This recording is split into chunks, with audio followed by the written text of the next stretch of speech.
va bien, vous profitez bien de cette journée. C'est un peu chaud, peut-être. Non? L'amitié, en fait, voilà, c'est ça qui est important.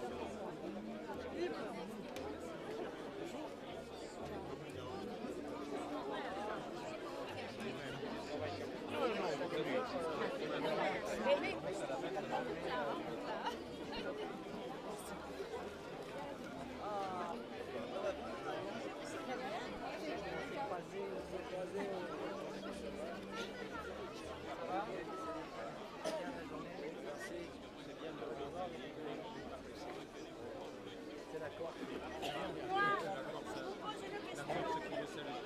Ah oui, mais vous savez que j'ai failli mettre à 6 mois près, j'ai failli mettre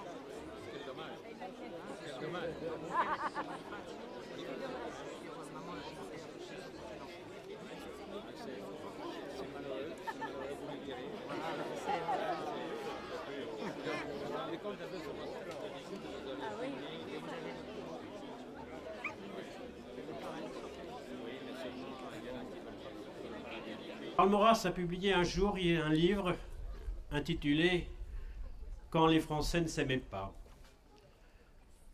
Le sens de ce livre, c'était que les Français ne s'aimaient pas au sens qu'ils ne s'aimaient pas eux-mêmes. Ce livre était un livre, en l'occurrence, consacré à ce qu'on a appelé la crise allemande de l'intelligence française. C'était à la fin du siècle dernier, où les intellectuels préféraient la science allemande ou la philosophie allemande à la science française ou à la philosophie française. Le fait que les Français ne s'aiment pas est un mal qui a duré. Aujourd'hui, les élites françaises ont tendance à ne pas aimer la France. Elles se rêvent américaines, elles se rêvent européennes, elles se rêvent corse ou bretonnes, mais bien peu sont ceux qui disent aimer la France et disent être de France. Nous sommes encore donc au temps où les Français ne s'aiment pas eux-mêmes. Je crois, Monseigneur, que le principe que vous incarnez, parce qu'il est précisément la France, parce qu'il vient du plus haut de notre histoire, est là pour réconcilier les Français avec eux-mêmes, réconcilier les Français avec leur propre histoire, avec les propres principes de leur civilisation et de leur histoire la plus longue. Et vous seul, Monseigneur, et vous seul, par le principe que vous incarnez, pouvez permettre cette retrouvaille d'un peuple avec lui-même dans l'unité. Il y a souvent, quand les Français ne s'aimaient pas, on commet souvent un faux sens à propos de ce livre de Maurras. On croit que cela veut dire quand les Français ne s'aimaient pas entre eux. Malheureusement, si nous constatons l'actualité, on voit que nous sommes dans un système qui tente à pousser les Français les uns contre les autres, qui tente à faire croire à 82% de Français que les 18 autres Français, 18 autres % ne sont pas admissibles, et les 18% auraient tendance à se croire encerclés et à haïr les autres. Il faut briser ce cercle précisément de la détestation, ce cercle de la guerre civile, ce cercle de l'exclusion. Il faut réapprendre à tous les Français de s'aimer eux-mêmes et de s'aimer entre eux. Vous seul le pouvez, à mon avis, Monseigneur, parce que vous tenez votre nom, ni de l'élection, ni de l'argent, vous le tenez de l'histoire, vous le tenez d'une continuité de service.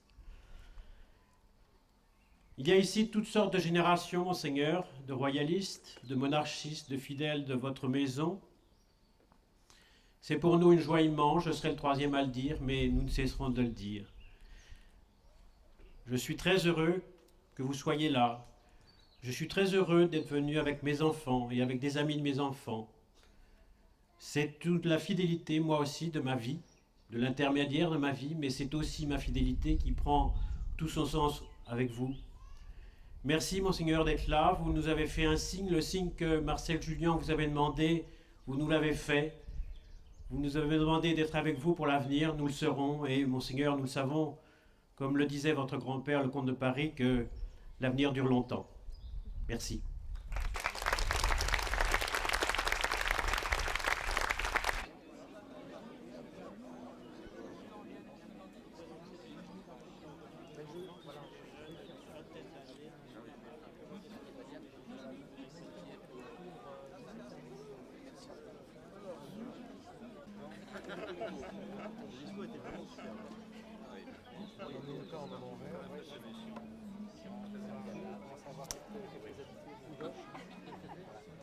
Vraiment, puis c'est vraiment ce que je pense. C'est important voilà, de regarder derrière pour voir ce qui est fait, et puis ensuite de regarder devant pour projeter les choses dans l'avenir. Autour de cette table, vous avez beaucoup de serviteurs. On va travailler, on va Voilà, mais vous travaillez déjà avec nous, donc ça c'est voilà, donc ça c'est... on va le faire, voilà.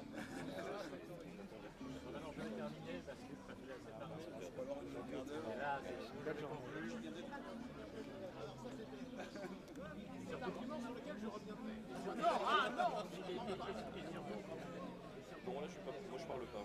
Alors, ils m'ont. Je parle dans d'autres occasions et. Oh, non. Non, voilà, je. Dans le budget prévisionnel. Oui, moi je me rappelle de mon pasteur. Ce qui serait. On serait très heureux, effectivement, de pouvoir vous présenter, comme je vous disais hier, les personnes capables de venir également. Et puis, indépendamment de cela, On l'a vu deux avec Atala. essayer de voir comment est-ce que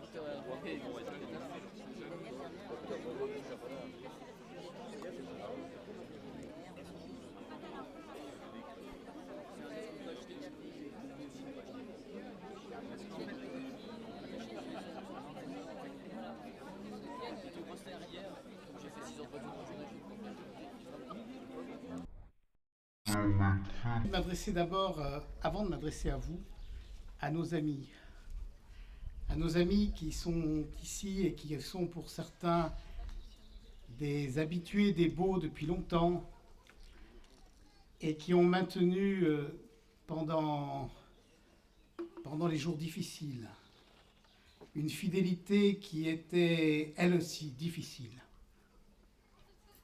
Et je ne sais pas si, comme moi, vous vous rendez compte aujourd'hui que nous vivons un moment, j'ose pas dire historique parce que c'est un peu ridicule, on vit toujours des moments historiques, mais un moment d'une grâce particulière. Le propre des grâces vraiment divines, c'est qu'on ne les voit pas sur le moment.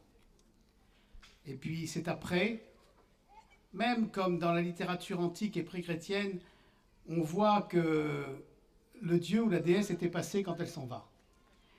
Et la grâce divine, on la voit une fois qu'elle est passée, on se dit j'ai vécu quelque chose d'extraordinaire et je ne l'ai pas vu parce que l'extraordinaire était bien sûr très ordinaire. Et que comme dans la Bible, ça n'était ni dans l'orage, ni dans la foudre, mais dans la brise légère que venait la voix de Dieu. La voix de Dieu pour le royaume de France est venue tout doucement au Beau de Provence. Et elle est venue cette année dans le cinquantenaire de la mort de Charles Maurras, qui a consacré sa vie à la Provence et à la France et au royaume de France. Et elle vient, maintenant je m'adresse à vous, Monseigneur, elle vient par vous, tout doucement, comme vous nous avez appris que vous étiez doux et humble de cœur. Elle vient avec cette tranquille assurance de la dynastie capétienne qui, aux lions, aux aigles et aux bêtes féroces, a préféré les fleurs de lys. Elle vient avec la paix, la tranquillité que vous nous avez enseignée et que vous nous montrez, pour que maintenant nous la diffusions autour de nous et que nous apprenions à nous-mêmes d'abord, et puis à tous ceux qui voudront bien parler avec nous, à tous ceux qui voudront bien s'y intéresser, mais tranquillement, pacifiquement, sans rien de la fièvre des élections démocratiques, sans rien de la fièvre partisane, mais avec cette tranquille assurance de la vérité à qui nous dirons que le royaume de France, c'est cela. C'est un amour partagé. C'est une famille qui s'étend de famille à famille. Ce sont des fêtes de famille. Ce sont aussi des douleurs de famille, des deuils, des difficultés, des séparations, et aussi en même temps des renaissances. C'est pas le paradis sur terre parce que c'est la famille sur terre, et que la famille sur terre, c'est pas le paradis sur terre, mais c'est un petit coin quand même de paradis. Au moins à certains moments et au moins dans l'espérance. Et puis surtout, c'est quelque chose de profondément humain qui nous met à côté et en dehors de tout ce qui a voulu nous faire autre que nous sommes, divisés pour n'importe quoi, passionnés pour n'importe quoi, alors que la vraie passion est dans l'unité, alors que le vrai bonheur est dans la communion, et que c'est ce que nous espérons, c'est ce que nous demandons, et la seule chose qui nous arrête, c'est que nous nous disons que c'est trop beau. Alors comme c'est trop beau, ça ne viendra pas. Eh bien si. Aujourd'hui, merci Monseigneur, vous avez dit que ça venait, que c'était là, simplement parce que vous, parce que Monseigneur le Duc d'Angoulême, parce que Madame la Duchesse d'Angoulême, parce que vous êtes là. Vous êtes là avec nous, simplement, parmi nous, vous dînez, et même comme vous l'avez écrit dans un petit livre que je vous recommande, qui s'appelle Parole de roi, qui est en vente là-bas, et même dans ce petit livre, comme nous mangions avec nous. Voilà. Au moins c'était simple, on n'employait pas des mots pour dissimuler les choses réelles, vous mangiez et vous buviez avec nous, et ainsi nous étions heureux. Puisque j'ai vu que vous étiez un provençalisant distingué, et que, pour parler brutalement, vous m'avez foutu plein la vue avec votre texte, dont je me disais, est-ce que je vais finir par comprendre ce qu'il veut dire? Puis finalement, j'ai compris, car votre accent est aussi bon que votre langue. Je vais terminer par quelques mots de provençal. Tout à l'heure, monsieur le curé nous a fait chanter la coupe au centre. Il y a un couplet qu'il n'a pas chanté, sur lequel je veux finir. Vuetzonus les espérances. Alors, je ne traduis pas pour vous, parce que vous connaissez, mais je traduis pour les autres. Verse-nous les espérances. La coupe au centre, vous savez, c'était la coupe que les Catalans ont envoyée aux Provençaux. La coupe qui signifie la fraternité de la race latine tout autour du bassin méditerranéen. Puis la race latine, ça remonte jusqu'en Hollande, jusqu'en Norvège, jusqu'en Suède. Bon, la race latine envahit tout, elle a raison d'ailleurs, parce que quand elle envahit tout, tout va bien, et quand elle n'envahit rien, tout va mal. Bon. Donc, cette coupe était le signe de ce vin sacré qui passait de main en main, et donc qui nous vient des Catalans et qui repart après jusqu'au bout de l'univers. Vuetzonus les espérances, verse-nous les espérances, et les rêves de juvent, et les rêves de la jeunesse. Et vous nous les avez donnés tout à l'heure. Vuetzonus les espérances, et les rêves de juvent, d'où passat la remembrance, du passé la souvenance, et la fé dins l'an qui vient, et la foi dans l'an qui vient. C'est peut-être ce qui a manqué le plus. Et c'est ce que vous nous avez apporté. La foi dans l'an qui vient, car l'an qui vient sera le nôtre grâce à vous. Bravo. Bravo.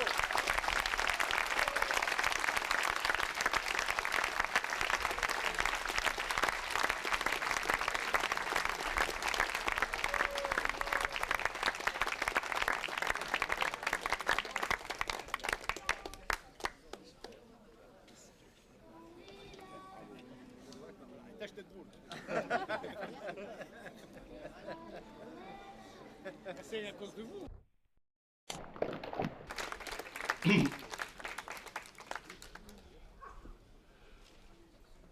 Monseigneur, Monseigneur, Madame, Marcel, chers amis, allez les Blancs!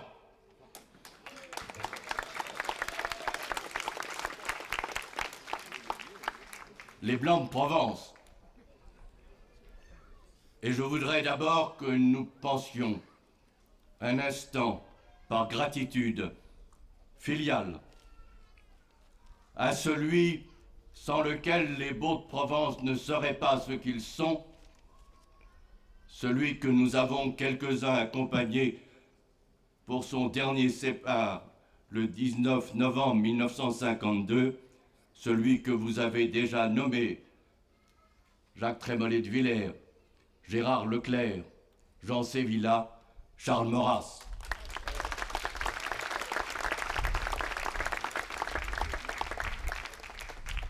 Le 19 novembre 1952, j'avais 18 ans.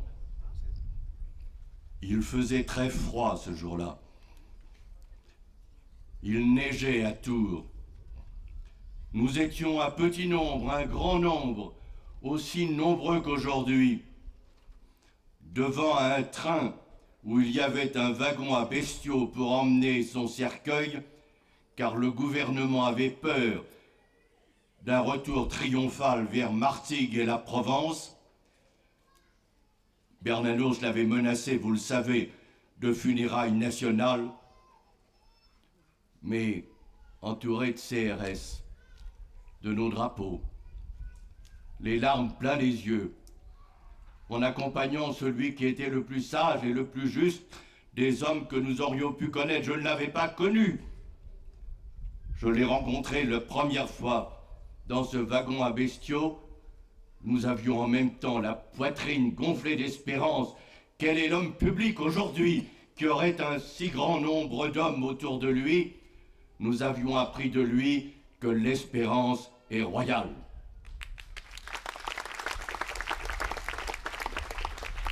L'espérance est royale, Monseigneur, par votre présence. L'espérance est royale comme elle était. Marcel, tu évoquais tout à l'heure Charette. Quand Charette, arrêté, se trouva devant le général républicain qui l'avait fait arrêter et qui lui dit « Oh, tant de courage perdu !» Charette lui répondit « Non, monsieur, rien ne se perd, jamais. » Eh bien, votre fidélité depuis 30 ans est la preuve que rien ne se perd, puisqu'aujourd'hui nous avons la grâce que les Vendéens n'ont pas eue pendant les années où ils ont attendu sur la terre du premier génocide que des princes les rejoignent. Nous sommes avec nos princes.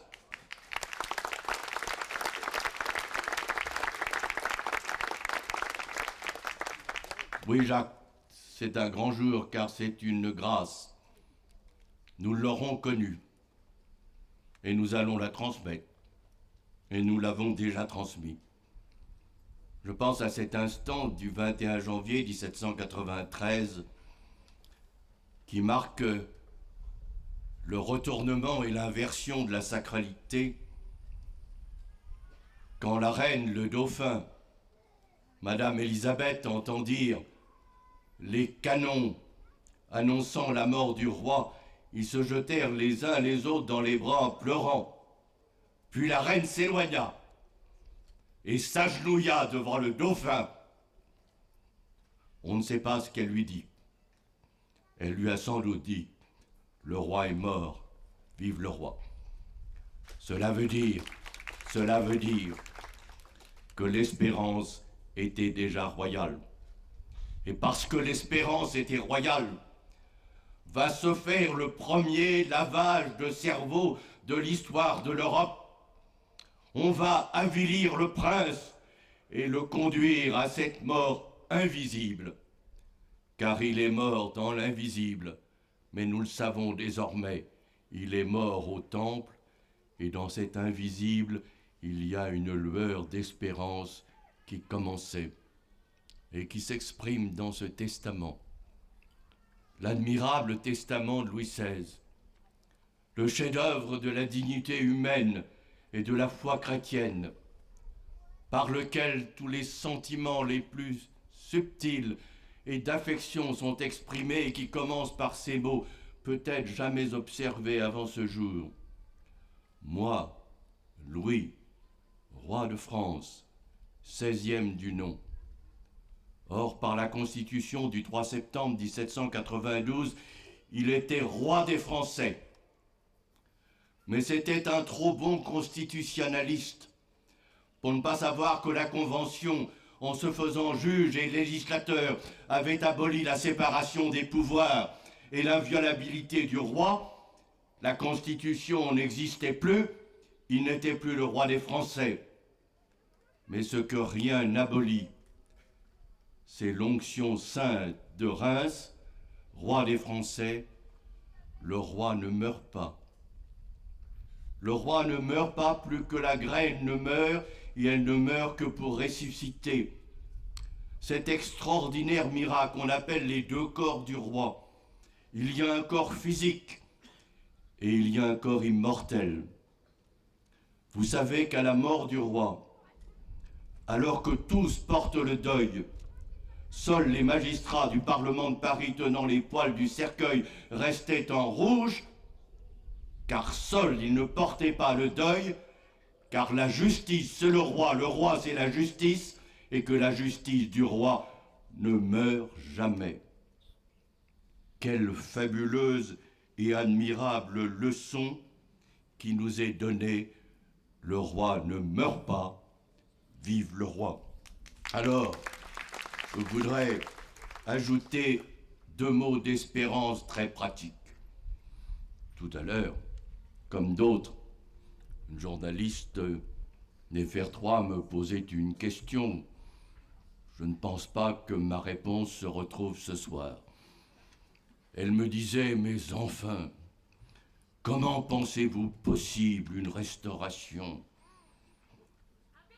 Je lui ai dit, il y avait moins de monde qu'il y en a dans cette réunion qui, en juin 1989, croyait que le mur de Berlin s'effondrerait et que dans un collapsus imprévu, l'immense empire soviétique disparaîtrait en quelques mois.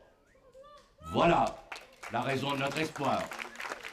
Alors, puisque le mur de Berlin s'est effondré, pourquoi pas? Et en effet, on le voit autour de nous. L'espérance redevient royale. La Constitution est en train de disparaître par sa tête, c'est la tête qui fait défaut. Hier, j'étais, non pas avec vous, dans cette journée dont on m'a dit qu'elle était sans métaphore princière. J'étais à l'île Rousse, en Corse, dans un colloque organisé par le barreau de Paris sur le thème « Les nations dans les nations ». Et il s'est passé quelque chose de tout à fait étonnant quand, avec le professeur Coppolani, j'ai rappelé aux nationalistes présents, en présence du préfet et du procureur général représentant l'État français, que le traité de Versailles de 1768 entre la Corse et la France le fut entre le royaume de Corse et le royaume de France, à égalité de souveraineté, que fut reconnue l'existence de la co-officialité de 2 langues, et que dans le même temps était reconnue la tradition du droit propre à la Corse, le code, le premier code, ce n'est pas le code qu'on appelle Napoléon, qu'il faudrait mieux appeler par sa date, le code Bonaparte, c'est le code corse. Et dans le débat, le docteur Edmond Simeoni, figure emblématique du nationalisme corse, finissait à l'étonnement des députés socialistes présents de dénoncer le jacobinisme toute la journée et de dire « Je suis d'accord avec le maurassien et monarchiste Jean-Marc Varro ».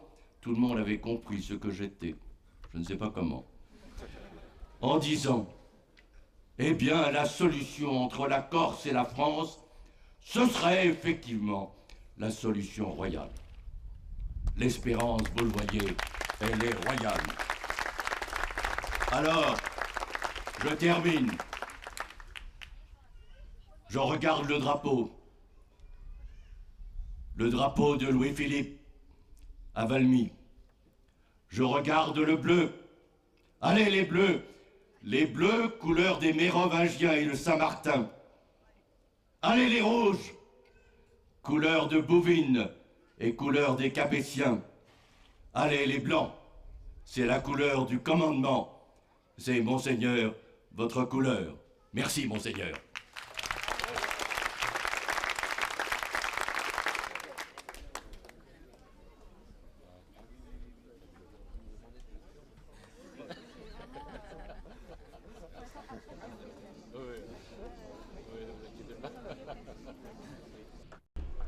J'aimerais conclure cette journée en 2 points.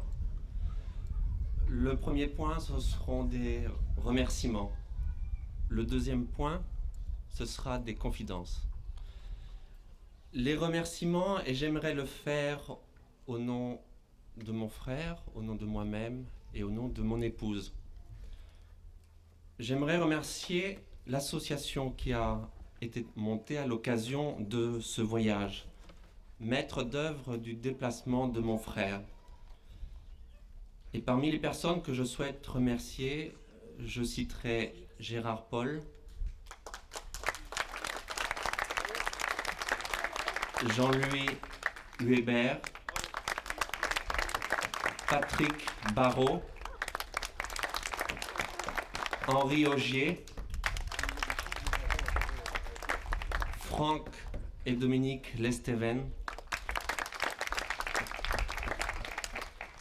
Michel Franceschetti, Sylvie Gault, Brigitte Montignon, André Reich et Jean Gugliotta. Mais évidemment, ils ne sont pas les seuls. Et j'aimerais tout particulièrement remercier les 40 jeunes et toute l'équipe qui a monté le camp depuis hier, qui ont servi à table et qui sont encore présents.